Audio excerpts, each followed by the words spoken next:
राहु अगर 10वें घर में है तो दुनिया आपके बस में। राहु आपको ये ऑब्सेशन देता है, ये आपको चाहत देता है कि मेरे को जिंदगी में कुछ बनना है। 10वें घर का राहु जो है वो किंग मेकर है। छठे घर का राहु आपको सर्वाइवर नहीं बनाता है, आपको एक कॉन्करर बनाता है। Doesn't make you a survivor, you are born to conquer. That is the power of Rahu in 6th house. और जिसको ये आदत पड़ गई कि हमें जीतना है, राहु छठे घर में होता है, उसको आदमी का सर्वनाश करके आगे बढ़ना है। पहले वीडियो में बताया था कि शनि तीसरे घर में बहुत अच्छा होता है, इसी तरह राहु भी तीसरे घर में अच्छा होता है। तो जिन लोगों का शनि और राहु दोनों ही तीसरे घर में पड़े,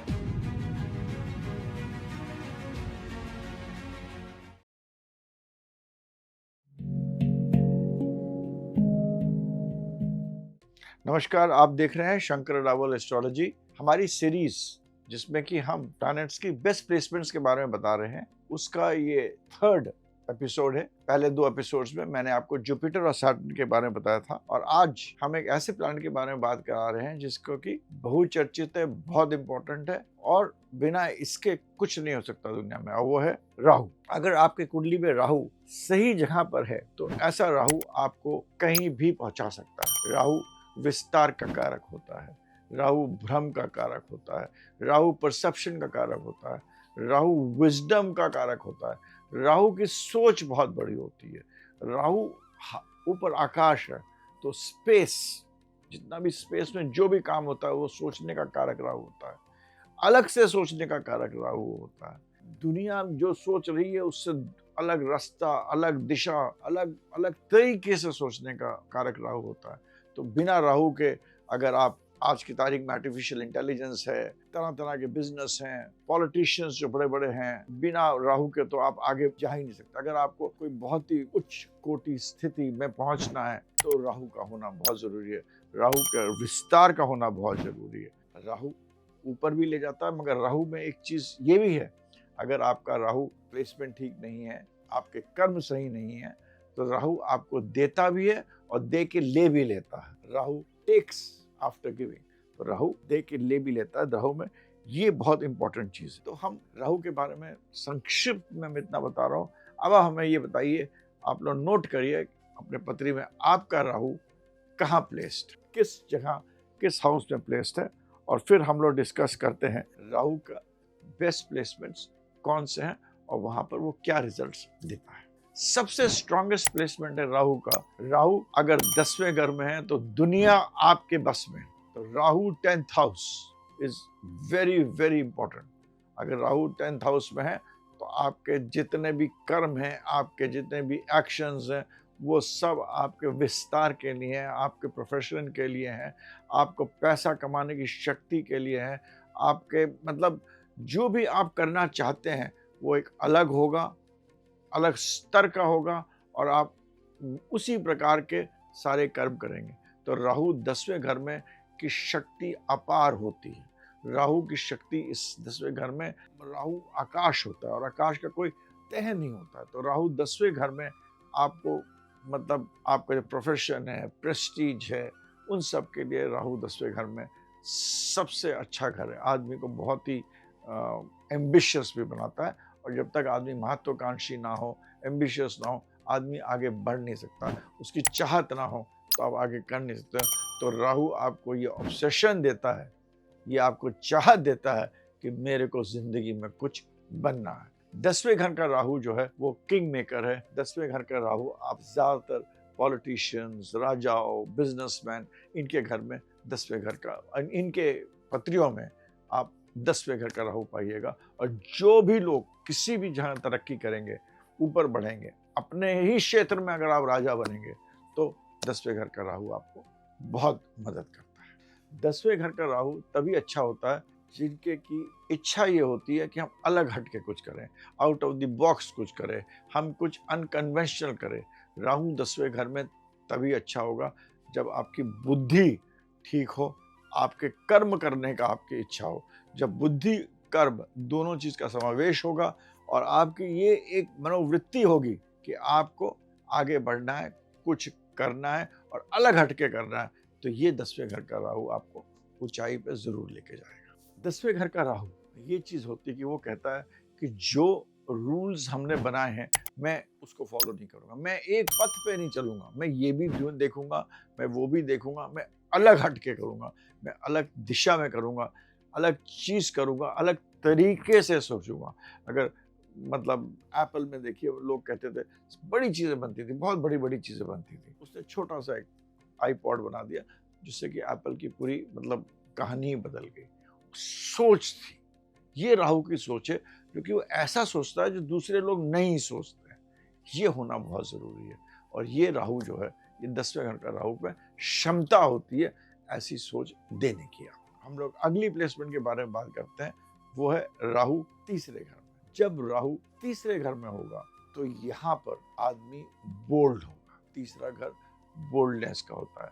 तीसरा घर में राहु जो होता है वो फियरलेस होता है, उसको डर नहीं हो। तो राहु तीसरे घर में ऐसे जो बोल्ड है, जिसको डर नहीं है, जो डिसीजंस लेने की शक्ति रखता है। तो राहु तीसरे घर में वो आदमी को ये होता है कि वो डिसीजन लेता है और ज्यादातर जिनका राहु तीसरे घर में होता है उनके डिसीजंस मिसफायर भी नहीं होते हैं। तो जिनके पत्रियों में आपके ये मनोवृत्ति है कि आप डिसीजन लेना चाहते हैं, आप अलग हट के काम करना चाहते हैं, दूर तक जाना चाहते हैं और आपके अंदर गट्स हैं, तो ये राहु जो है आपको विक्ट्री पहुंचाता है। राहु तीसरे घर में स्पोर्ट्स वालों के लिए भी बहुत इंपॉर्टेंट होता है। राहु तीसरे घर में जो भी काम, जहां भी आपको विल पावर, शक्ति और आपको अपनी ऊर्जा का इस्तेमाल करना है अलग तरीके से, which is different from others, दूसरों से अलग हटके, तो ये तीसरे घर का राहु बहुत अच्छा होता है और आपको आगे बहुत राइज कराता है। तीसरे घर का राहु आज की media, social media, technology, AI जो हम लोग कर रहे हैं, जितना भी फिल्म वर्ल्ड, जितना भी टेक्नोलॉजी से रिलेटेड है, क्वांटम फिजिक्स से रिलेटेड है, ये आगे जो भी हमारे इन्वेंशंस हो रहे हैं कि हम लोग चांद तक पहुंचने जा रहे हैं, ये सब तीसरे घर के राहु से रिलेशनशिप रखता है। जैसे मैंने कहा, राहु तीसरे घर में हो तो इन लोगों की कम्युनिकेशन स्किल बहुत अच्छी होती है और कम्युनिकेशन स्किल ऐसी होती है कि जहाँ पर कोई बात, विवाद या कुछ भी चीज़ होगी, वो खड़े होकर समझाकर अपना जो तरीका है, अपना जो खुद चाहते हैं या जो ठीक उनको लगता है या जो उनके लिए अच्छा होता है, वो उसको कन्विंस करके आगे बढ़ते हैं। ये एक बहुत इम्पोर्टेंट चीज़ होती है। वो ये नहीं करेंगे कि इससे भी दोस्ती करेंगे, उससे भी दोस्ती करेंगे, वो सबको बताएंगे, समझाएंगे, कन्विंस करेंगे, आगे बढ़ेंगे। राहु का सबसे इम्पोर्टेंट चीज़ होता है कि वो अपना काम करता है, आगे बढ़ता है और अपने अगले गोल पोस्ट की तरफ देखता है, पीछे नहीं देखता है। मैंने आपको अपने पहले वीडियो में बताया था कि शनि तीसरे घर में बहुत अच्छा होता है, इसी तरह राहु भी तीसरे घर में अच्छा होता है। जो जिन लोगों का शनि और राहु दोनों ही तीसरे घर में पड़े, वो बताइए आप लोग लाइफ में आपने क्या करा है, कितना राइज करा। और निश्चय बात है कि ऐसे लोग मटेरियल वर्ल्ड में, दुनिया में कर्म करके, अलग सोच के, अलग धारा में जाकर, अलग विषयों में जाकर, अलग सोच के, कन्वेंशनल सोच के, फियरलेस होके, कर्म करके, डिफरेंट सोच के जिंदगी में आगे जरूर बढ़ते हैं। और शनि राहु जिनका तीसरे घर में, मेरे को अपने कमेंट बॉक्स में लिखिए आपकी जिंदगी में कैसा रहा। हाँ, आपकी दशा, भुक्ति, ट्रांजिट इत्यादि सही समय पे शनि या राहु की आना चाहिए। अगली प्लेसमेंट हम लोग जो बात करते हैं, जो बहुत अच्छी प्लेसमेंट है राहु की, वो है छठे घर की। छठे घर का राहु आपको सर्वाइवर नहीं बनाता है, बनस्पति आपको एक कॉन्करर बनाता है। Doesn't make you a survivor, you are born to conquer. That is the power of Rahu in 6th house. और जिसको ये आदत पड़ गई कि हमें जीतना है, एक आदमी होता है जिसे खाली एक लड़ाई में जीतना होता है, राहु छठे घर में होता है, उसको आदमी का सर्वनाश करके आगे बढ़ना है। ये फर्क होता है। राहु, मैं कहता हूँ दूसरा प्लैनेट है, मंगल भी है, मंगल लड़ाई करके जीत के बैठ जाएगा। राहु कहेगा नहीं, हमने लड़ाई कर ली, हम ध्वस्त करके अब हम आगे बढ़ेंगे। इसके आगे क्या है? राहु छठे घर में बहुत अच्छा होता है विवाद को सुलझाने के लिए और ऐसे काम करने के लिए जहां पर आपको फियरलेस होना है। मेरी एक एडवाइस है, राय है, कुछ भी समझ लिए, राहु छठे घर वालों से आप लोग मत भिड़िए। जैसे हिंदी में कहते हैं, पंगा मत लीजिए, क्योंकि राहु छठे घर वालों से अगर आपने भिड़े, लड़े, तो ये आपका नाश या सर्वनाश नहीं करेंगे, ये आपको ऐसा हटाएंगे अपने आसपास से कि आपका वजूद खत्म कर देंगे। तो छठे घर के राहु वालों से अगर आप चाहे सही हो चाहे गलत हो, इनसे लड़ने के पहले आप 10 बार सोचिए। छठा घर जो होता है वो 7वें घर से 12वां होता है। 7वें घर में दुश्मन होता है और दुश्मन का परास्त होने का घर छठा होता है। तो अगर राहु छठे घर में हो गया तो आप ये निश्चय है कि आप अपने दुश्मनों को परास्त करेंगे। अब वो दुश्मन कोई भी हो सकता है, वो आपके सामने बैठा हुआ बिजनेस वाला हो सकता है, वो आपके सामने बैठा हुआ एक, आप अगर लड़ाई के मैदान में हैं तो आपके लड़ाई के मैदान के सामने में अगर दुश्मन है, कोई भी दुश्मन होगा उसको परास्त करने की शक्ति राहु छठे घर में होता है। राहु छठे घर में अगर आप नौकरी भी कर रहे होंगे तो आप अपने सर्विस में सीईओ बहुत अच्छे पोजीशन में जाते हैं। राहु जो छठे घर में होते हैं उनके इज्जत इसलिए होती है कि उनके अंदर टैलेंट होता है और उस टैलेंट की रिस्पेक्ट के मारे वो उनको ये होता है कि कभी भी आए कभी भी जाए, और बिजनेस में तो राजा होते ही हैं। तो राहु छठे घर में बिजनेस के लिए सर्विस के लिए दोनों के लिए अच्छा होता है, क्योंकि ये सामने वाले को परास्त करने की शक्ति रखता है। नीति में अच्छा होता है, कूटनीति में अच्छा होता है। अब इनको फाइनेंस में इन लोगों को बहुत अच्छा होता है, और ये फाइनेंस में डील करेंगे तो छोटे अमाउंट से डील नहीं करेंगे, ये बहुत बड़ा देखकर डील करते हैं, बहुत बड़ी चीज़ों में करते हैं। उनके लिए लाखों करोड़ रुपए कुछ होता है, बहुत बड़ा। जितने मैंने पत्री देखी राहु छठे घर में, अगर वो फाइनेंशियल वर्ल्ड में है तो बहुत ही बड़ा सोचकर वो करते हैं। हाँ, उसके बाद कितना उनको फायदा हो कितना नुकसान हो बहुत सारी चीज़ों पर होता है, मगर राहु छठे वाले घर में अगर फाइनेंशियल फील्ड में होता है, ज़्यादातर मैंने उनको सक्सेसफुल देखा, और बड़ा पैसा, बड़ी चीज़ें और बड़े सोच के साथ ही काम करते हैं। बहुत सारी महिलाएं हैं जो मेरे को ये लिखती है मेरा राहु छठे घर में तो क्या खराब है? नहीं, खराब नहीं। अगर आप हाउस वाइफ हैं और आपका राहु छठे घर में है तो आपका जो घर है जिसकी कि आप you are the housewife, you are the, आप पूरे घर की राजा हैं। जिनके भी मैंने स्त्रियों के राहु छठे घर में देखा है वो अपने पति को भी खुश रखती हैं, घर का भी विस्तार करती हैं, एक और घर बना लेती हैं, कुछ साइड में बिजनेस भी करती हैं। ऐसा करती हैं कि हर तरफ से जो उनका अपना राजपाट है, ऐसी गृहिणी उनका घर ही उनका साम्राज्य होता है। उस घर को बिना लड़े उसको एक ऊपर के अगले स्तर पे ले जाती है। और ये होता है राहु छठे घर में अगर स्त्री के हॉरोस्कोप में। राहु की अगली प्लेसमेंट और आखिरी प्लेसमेंट जो बहुत अच्छी मैं समझता हूँ वो है राहु 11वें घर में। 11वां घर इच्छाओं का घर होता है, और अगर राहु प्लेस्ड वहां पर हो गया तो आपकी इच्छाएं वो नहीं होंगी जो आम लोगों की होती हैं। आपकी इच्छाएं अलग होंगी, बड़ी होंगी, जल्दी पाने की इच्छा होगी। ये होगा राहु 11वें घर। 11वां घर नेटवर्क का घर होता है, दोस्तियों का होता है। तो राहु अगर 11वें घर में होगा तो ऐसा राहु आपको बहुत बड़ा नेटवर्कर बना सकता है। आजकल की दुनिया में बिना नेटवर्क के, बिना नेटवर्किंग के आप बड़े बन ही नहीं सकते। राहु 11वें घर में आपको ये क्षमता देता है कि आप बहुत लोगों से कनेक्टिविटी बनाकर उनको अपने लिए इस्तेमाल करके और अपनी जो इच्छाएं हैं वो पूर्ण करने की शक्ति, और वो करने की कम समय में अलग तरीके से करने की शक्ति जो होती है, क्षमता होती है, वो राहु 11वें घर का देता है। मैंने बहुत सारी पत्रियां देखी हैं और छोटे बच्चे मैंने देखे 12, 13, 14 साल के बच्चों की हॉरोस्कोप्स देखता हूँ। उनकी माएँ बताती है राहु 11वें घर में, उन बच्चों का राहु 11वें घर में है, और उनकी माताएं बताती है हमारा बच्चा तो अभी 14 साल का है और वो मर्सिडीज लेने की बात कर रहा है, वो BMW लेने की बात कर रहा है, वो एरोप्लेन साइंटिस्ट बनने की बात कर रहा है इनको पढ़ाई में। तो राहु 11वें घर में होगा, वो इच्छाएं बड़ी होती हैं, महत्वाकांक्षाएं बड़ी होती है। और मेरा ये एक एडवाइस, एक काउंसिल है मदर्स को, एस्ट्रोलॉजर को यूज करें। आपके अगर बच्चे के राहु के 11वें घर में है, जब वो ये बोले ये चीज उसको बढ़ावा दे, उसको प्रोडक्टिवली यूज करे, तो ये राहु आपको उसको फायदा करेगा।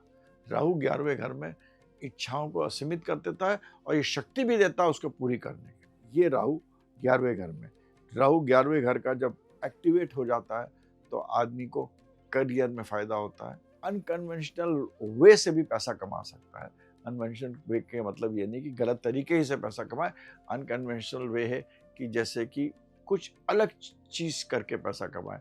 अगर उसे बिजनेस करना है तो फाइनेंस का जो स्ट्रक्चर करेगा वो इस तरीके से करेगा, पैसे को इस तरीके से जमा करेगा किसी दूसरे ने सोचा नहीं था कि हम ऐसे भी पैसा कमा कर सकते हैं। जैसे कि हर्षद मेहता की हॉरोस्कोप थी, उसने एक चीज़ देखी सिस्टम में, उस सिस्टम का इस्तेमाल करा और वो हर्षद मेहता बना। राहु 11वें घर, राहु 11वें घर का जो होता है वो आदमी को स्पेशली इन फाइनेंस में वो लूप होल निकाल लेता है, किस तरह उसको यूज करके अपना गेन करे बिजनेस में। तो राहु 11वें घर का बहुत ही पावरफुल होता है। जो 11वें घर का राहु है आपके विश लिस्ट को रियलिटी बना देता है, ये शक्ति है 11वें घर। अब हम बात करते हैं राहु की दृष्टियों के बारे में। राहु की 2 दृष्टियां मैं बहुत मानता हूं और होती भी है, बहुत लोग नहीं मानते हैं, चर्चित है, मगर मैं राहु की 2 दृष्टियों को बहुत इंपॉर्टेंस देता हूँ, 5वीं और 9वीं। राहु की 5वीं दृष्टि जो होगी जिस घर में पड़ेगी उस घर में आदमी को अनकन्वेंशनल इंटेलिजेंस देगा, उसको आउट ऑफ द बॉक्स सोचने की शक्ति देगा, उसको क्रिएटिविटी देगा, उसको स्पेक्यूलेशन देगा, उसको बड़ा सोचने की देगा, डिफरेंट टाइप ऑफ नॉलेज की तरफ लेके जाएगा, डिफरेंट टाइप ऑफ स्टडीज की तरफ लेके जाएगा, different ways of making relationships में लेके जाएगा। 5वें घर की दृष्टि, तो अगर मान लीजिए आपका राहु 5वें घर में है और वहां से 5वां घर 9वें घर को देख रहा है, 9वें घर को देख रहा है, 5वें घर में राहु है और 9वें घर को देख रहा है, तो वो आदमी अपने फॉर्च्यून को अलग तरीके से बढ़ाने की कोशिश करेगा। उसको जल्दी रहेगी कि किस तरह मैं अपने आप को आगे बढ़ाऊं। मैं अपने लक को वो पुश करता है, उसको बढ़ाता है, उसको आगे करता है। He is not a believer in luck. वो कहता है कि मैं जो कर रहा हूँ सही कर रहा हूँ, मैं कर सकता हूँ, मैं करूँगा। और अनकन्वेंशनल वे से वो अपने आप, अनकन्वेंशनल वे नहीं कहूँगा मैं, अनकन्वेंशनल विजडम के through he will be able to अपने लक को आगे करेगा, फॉर्च्यून को आगे करेगा और जिंदगी में आगे बढ़ेगा। अब हम राहु की दूसरी दृष्टि की बात करते हैं, वो 9वीं दृष्टि है। राहु की जो 9वीं दृष्टि जो होती है वो उसका जो मेन ध्येय जो होता है वो ये होता है कि मैं किस तरह एक ऑब्सेसिव तरीके से, एक ऑब्सेशन जो होता है वो 9वीं दृष्टि देता है। 9वीं दृष्टि ऐसा ऑब्सेशन देता है कि मेरे को ये चीज चाहिए और अभी चाहिए और किसी तरह भी चाहिए। मेरे को रूल्स नहीं पता, मेरे को रेगुलेशंस नहीं पता है, मेरे को कुछ नहीं पता, मेरे को ये करना है, जिस तरह करना है करूंगा। हर चीज में ऑब्सेशन का, द वर्ड की of 9th house is obsession. और जब कोई आदमी किसी चीज से ऑब्सेस्ड हो जाता है तो उस चीज को प्राप्त करता है।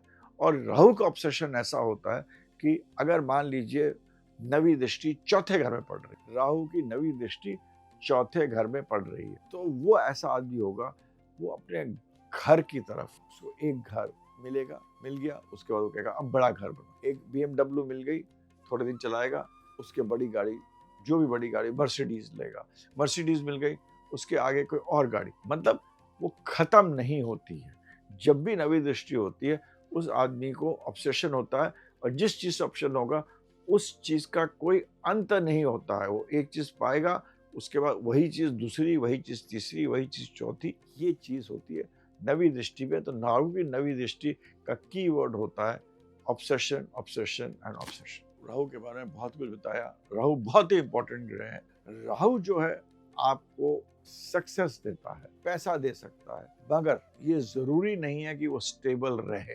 राहु देकर आपको छीन भी सकता है। तो अगर आप राहु के बारे में और समझना चाहते हैं और जानना चाहते हैं तो आप कमेंट बॉक्स में राहु लिख के भेजिए, तो उसके बारे में मैं राहु के लिए एक अलग से विस्तार में वीडियो या एक सीरीज के तौर से वीडियोस बनाऊंगा। अगले वीडियो में हम चंद्रमा के बारे में बात करेंगे। चंद्रमा के कौन से बेस्ट प्लेसमेंट्स होते हैं और उनकी दृष्टियों से के बारे में भी बात करेंगे। अगले वीडियो का इंतजार करिए। बहुत बहुत धन्यवाद मुझे सुनने के लिए। Thank you.